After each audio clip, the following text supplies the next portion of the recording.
Hola a todos amigos de Vidas en Red y Facción Rebelde.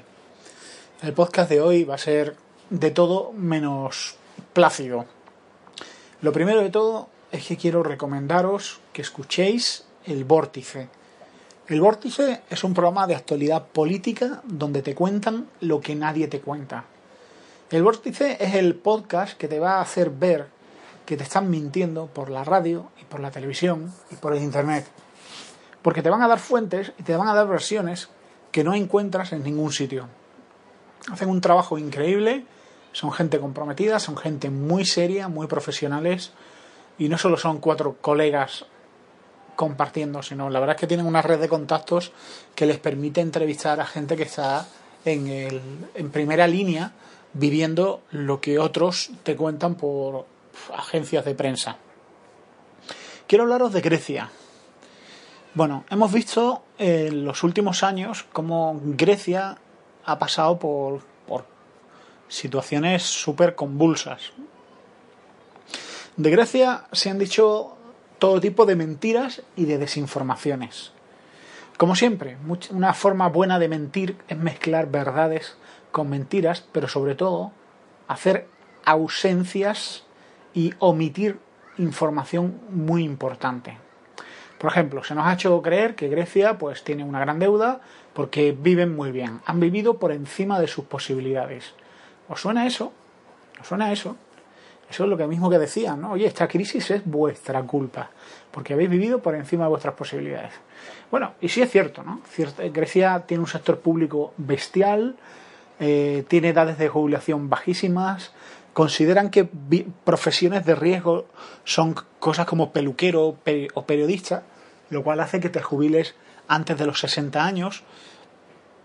Y bueno, se ha gestionado mal el dinero. Pero decir eso a gritos en una conversación de bar con un cubata en la mano, pues te puede hacer creerte a ti mismo de que sabes bastante del tema, pero en realidad estás repitiendo como un papagayo lo que dice El Mundo, El País o cualquier otro. Lo que ocurre en realidad es que la deuda inmensa de Grecia no se debe tanto al sector público, que lo hay, sino a un gasto militar inmenso. Un gasto militar. ¿Y quién es el responsable de vender armas a Grecia? ¿Quiénes son los que se están enriqueciendo? Pues son Francia y Alemania. La cuarta parte de la deuda es gasto militar. El gasto militar de Grecia en ocasiones supera el 3% del PIB, cuando la media de la Unión Europea es del 1,2%. Grecia tiene más vehículos blindados que Alemania, Francia e Italia juntas, y quintuplica el número de soldados por habitante de España. En la última década se calcula que Grecia se ha gastado 50.000 millones de euros en defensa, según un estudio del Instituto SIPRI de Estocolmo. Grecia ha sido el quinto mayor comprador de armas en el mundo entre 2005 y 2009. Según una investigación de Florian Hassel, publicado en el diario alemán Welt am Sonntag, las empresas alemanas, francesas y estadounidenses ganan con esos nuevos contratos con Grecia. Ganan mucho. Precisamente, los gobiernos de estos países, dice el periodista, que en el pasado mayo acudieron al rescate del país de la quiebra, argumentan que tienen que ahorrar todo lo posible. Ahora, esto es bastante irónico y bastante cruel. Según los planes de rescate que la Unión Europea ha impuesto a Grecia, le impone reducir sus gastos, pero respetar los contratos de compra de armas. ¿Qué os parece? ¿Qué os parece?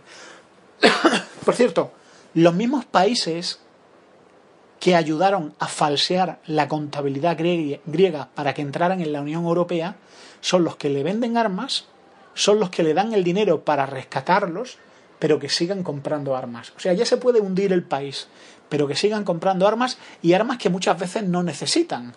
Por ejemplo, en España tenemos carros de combate, pero hay zonas de España donde es inútil, por la orografía española, tener carros de combate.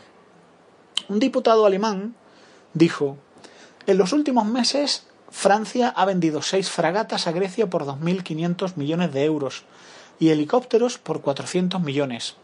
Alemania vendió a Grecia 6 submarinos por un total de 1.000 millones de euros. Le prestamos dinero para que nos compre armas. Y todos sabéis, amigos, que el mercado de armas es un foco de corrupción, porque hay mediadores que hablan con contratistas y gente del mundo de las armas que unta, que soborna, que da mordidas, que paga porcentajes a los hombres del gobierno que median en esos contratos. Así que los mismos implicados que van a poner a Grecia en manos del sector privado son los que se han estado enriqueciendo a costa de Grecia. Pero aquí no acaba la vergüenza y la ignominia, el robo a nivel estatal. Grecia contó con el apoyo de Goldman Sachs para falsear sus cuentas. Goldman Sachs es un banco de negocios. Durante esa época, Mario Draghi era el vicepresidente de Goldman Sachs para Europa. ¿Os suena Mario Draghi? Claro que os suena Mario Draghi. Es el actual presidente del Banco Central Europeo. Mario Draghi, que era el presidente de este banco de negocios, hizo que su banco se embolsara 600 millones de euros por maquillar sus cuentas para que pudieran ingresar en el euro. Es decir, sí, los griegos han hecho mal cosas, o los gobiernos anteriores griegos, sí, claro que las han hecho mal, pero las han hecho mal con el apoyo de los indignados alemanes y los franceses y los estadounidenses, que son los que les han ayudado a entrar en el euro, les han ayudado a mentir, les han ayudado a vender armas y a seguir vendiendo armas aunque el país se hunda. El Tratado de Maastricht de la Unión Europea fijaba requisitos rígidos para ingresar en el euro. Ningún miembro de la zona euro puede tener una deuda superior al 60% del PIB. Y los déficits públicos no podían superar el 3%. En junio del año 2000, para ocultar el peso gigantesco de la deuda griega, que ascendía al 103% de su PIB, y obtener así la calificación de Grecia para entrar en el euro, Goldman Sachs ideó un plan trasladando la deuda griega de una moneda a otra y por medio de artificios contables poder maquillar esa deuda. Mario Draghi es el actual presidente del BCE. Y en el momento en el que Goldman Sachs falseaba las cuentas, estaba al corriente porque él era el vicepresidente para Europa. Y luego, desde dentro del BCE, se dedicó a impedir que las comisiones de investigación supieran la verdad. Pero el banco se embolsó 600 millones de euros. Bueno, pues esto es para poneros un poquito en antecedentes. No sé si esto lo habéis escuchado en la televisión o en la radio, pero lo cierto es que la historia cambia mucho en función de quién te la cuente. Bueno, sabéis que Grecia ha tenido un referéndum para decirle no a la troika. Syriza, que es el partido que salió, una de las cosas que llevaba en su programa electoral era la auditoría de la deuda, es decir, básicamente decir, a ver, debemos dinero, ¿pero de qué? ¿De qué? Pues esto mismo lo hizo Ecuador y se dio cuenta de que había algunas barbaridades que simplemente eran robos. Pero Syriza no ha hecho nada de esto. El amigo Pablo Iglesias, que por cierto fue ignorado por Tsipras en el Parlamento Europeo, se le llena un poco la boca pensando que Syriza es como Podemos. Y nada más lejos de la realidad. Syriza es un partido minoritario, más al estilo de Izquierda Unida, que se ha visto superado por el resultado electoral y no ha estado a la altura de lo que sus electores le pedían. Quiero leeros unas declaraciones de Gonzalo Cañete, que es un analista financiero en Londres, en una entrevista que le hizo Russia Today. El vídeo lo voy a poner en vidasenred.com. Vais a ver las notas y los enlaces para que podáis seguir el vídeo. Pero es increíble lo que este hombre dice.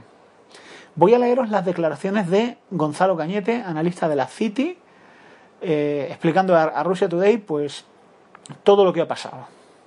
Luego me he dedicado a investigar a Gonzalo Cañete y efectivamente es un tío que ha pasado por montones de bancos y es un tío súper preparado, que no es... Porque a veces Russia Today pone a entrevistar a una gente bastante indocumentada. Pero dice así el señor Cañete: un paso más hacia un corporativismo de Estado que nunca se ha visto en Europa. Es decir, lo que la Unión Europea ha hecho con Grecia es pasar propiedad pública y real a arcas privadas. En algunos medios a este acuerdo se le ha llamado el Tratado de Versalles griego. Para los que no lo sepáis, el Tratado de Versalles fue un tratado que se hizo después de la Primera Guerra Mundial, donde se impusieron a Alemania condiciones abusivas y humillantes. Y gracias a este tratado se preparó el caldo de cultivo y el escenario de la Segunda Guerra Mundial y el auge del indignado nazismo por las condiciones bestiales y brutales de los países vencedores de la Primera Guerra Mundial. Dice así el señor Cañete: se está pagando el dinero del préstamo en euros digitales, euros que se anotan en una pantalla, y si no se paga, se están quitando bienes físicos. Lo más fuerte de este acuerdo es pasar propiedades públicas como bienes, tierras, red eléctrica e incluso distribución de puertos a un fondo privado que está gestionado por una entidad financiera alemana, donde serán privatizados esos bienes. Ahora mismo estamos viendo cómo se está cambiando papel digital, papel virtual, por bienes reales. Con esto se está dando un ejemplo al resto de países de que una rebelión así no será tolerada en Europa, porque se venderá literalmente el país a manos privadas si alguien se atreve a ir en contra del programa de austeridad y de la postura alemana.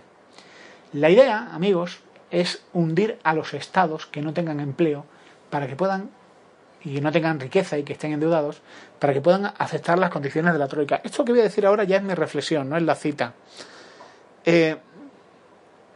Lo que dice este analista me parece súper serio y que merece ser comentado. Bueno, todos los que habitáis en internet y leéis y veis documentales y escucháis podcasts y leéis páginas y blogs, que en el mundo ya hemos abandonado el patrón oro. Antes los billetes, el papel moneda, era una especie de recibo de caja que se podía cambiar por oro, pero eso ya acabó. Ahora mismo el dinero que tenemos es dinero inventado. Os recomiendo el libro 1000 millones de mejillones, un libro muy gracioso, muy divertido. Los euros que hay son euros inventados. Antes se le daba a una maquinita y se imprimían euros, pero ahora son euros que son números en una pantalla. Y con estos euros digitales, pues se está pagando el rescate de Grecia, con dinero virtual. Pero si Grecia no paga, lo que va a ocurrir es que van a pasar propiedades, bienes, tierras, red eléctrica y distribución de puertos a un fondo privado que va a gestionar todo eso, gestionado por los alemanes. Así que estamos asistiendo, amigos míos, a la privatización de Grecia como medida de castigo. Alexis Tsipras se ha puesto muy chulo, todo el mundo estaba ahí, toda la izquierda estaba ahí embobada con Tsipras, y luego se ha desinflado. Y ahora está recibiendo Grecia un castigo humillante. Y un castigo que en el escenario europeo está sirviendo de advertencia a otros países, como por ejemplo España, para que los españoles veamos que como intentemos hacernos los chulos, salir del euro o hacer cualquier cosa rara, nos van a vender por piezas y vamos a pasar a ser gestionados por fondos privados de gestión. Nos van a vender. Y esto es tan humillante, es tan gangsteril, es de tal medida de robo y de vergüenza, que te hace ver que lo peor que le ha pasado a Europa es la Unión Europea. Ya he grabado un podcast hablando de la Unión Europea, que lo podéis oír, donde hablo de cómo funciona un poquito el Parlamento Europeo. Básicamente, cada país está perdiendo democracia en favor de un Parlamento Europeo que hace normas vinculantes, que no son votadas por nosotros. Tenemos un presidente europeo que, como dice Nigel Farage, cobra más que Obama, que es Van Rompuy. ¿Tú sabías quién era el presidente europeo? No, ¿verdad? Bueno, pues es tu presidente, que es el que hace y deshace. Sí, y luego tenemos organismos como el Consejo Europeo, que son así muy democráticos, pero que no tiene nada de democrático. Son gente que toman decisiones, que hacen cosas que perjudican a los griegos, pero que no tienen ni siquiera la representatividad falsa del Parlamento Europeo. Ni siquiera eso. Vamos a un sistema federal donde, bueno, ya lo dice Mario Monti y Durão Barroso, lo que quieren es que vayamos a un sistema federal donde realmente perdamos autonomía. Lo ha dicho Barroso, que los parlamentos locales son un problema porque hacen que impiden que avance la Unión Europea. Estos tíos se dedican a legislar tonterías como, por ejemplo, cuál debe ser la curvatura de un plátano o cuánta sal debe tener una barra de pan. Y, en fin, una cosa tremenda. Por supuesto, dinerazos, instituciones europeas con super presupuestos, gente que cobra un dineral, todo sale de los ciudadanos y esto va a más. Es una pena porque ya estamos embarcados en esto. La Europa de la prosperidad, amigos, es una farsa. Estamos todos endeudados, esto va a pegar un petardazo en algún momento y evidentemente con el control que tiene Francia y Alemania, Francia va a caer dentro de poco, pues nos van a dejar para lo que nos van a dejar. Yo estoy viendo ahora en Madrid, tengo amigos que trabajan en fábricas y los sueldos que se están pagando en las fábricas son sueldos de vergüenza. Estoy hablando de tíos que están cobrando 800 y 900 euros, padres de familia. Alguno diría, jolín, pues ya me gustaría a mí cobrar 800 o 900 euros. Sí, pero ¿a ti te parece un salario decente, un salario justo, 800 o 900 euros? ¿Cuánto cobra un operario, un señor alemán que trabaja en una fábrica de montaje de coches en Alemania? ¿Cobra 900 euros? ¿A que no, verdad? Bueno, pues esto es lo que estamos siendo, amigos. La mano de obra barata. Y por supuesto, los alemanes están haciendo cosas como empeorar de manera artificial los porcentajes de interés de los bonos españoles para que la deuda alemana les salga a ellos a coste cero. Es decir, le pagan a Alemania por endeudarse, mientras que nosotros pagamos unos buenos porcentajes. Esto es para comentarlo también largo y tendido. Así que, amigos, aquí la pregunta también, para terminar, es ¿qué pasa con Alexis Tsipras? ¿Es un traidor? ¿Es un mequetrefe? ¿Es un mentecato? ¿Es un pagado? Lo cierto es que la desilusión que se ha llevado la gente, bueno, principalmente la gente que votó a Syriza, pero también buena parte de los demócratas europeos, que veíamos que alguien iba a plantar cara a la troika y que al final se ha quedado reducido a la nada y ha tragado con todo. Todavía hay cosas que no sabemos, es decir, ¿cuáles han sido las amenazas de la Unión Europea, del Banco Central Europeo a Tsipras para que al final haya terminado tragando con medidas mucho más duras de las que le ofrecían al principio? No lo sabemos. No sé si alguna vez lo sabremos. No sé si sabemos que a lo mejor pues simplemente Tsipras era alguien que no estaba a la altura de las circunstancias. Pero mucho me temo que lo que ha ocurrido es que al Tsipras le han pintado un escenario de amenazas y de ruina y ha terminado aceptando la catástrofe en lugar de una catástrofe peor. Y mientras tanto, todos los países estamos mirando y estamos viendo que el matón de la Unión Europea no tiene el más mínimo reparo en aniquilar a una sociedad ya empobrecida bajo la bota alemana para escarmiento de los demás. ¿Y sabéis cuál es la conclusión que dan los burócratas europeos? Bueno, todo esto pasa porque en realidad los estados no deberían de tener tanto poder, lo debería de tener el Parlamento Europeo. Todo esto pasa porque realmente estamos muy descentralizados. Debería de haber un estado fuerte, con un sistema fiscal fuerte, con un parlamento fuerte y cerrar parlamentos locales y al final pues estar gobernados por los amigos de Bruselas. El día que pase eso, pues ya podéis ir pidiendo el asilo político en Suiza o en otro país.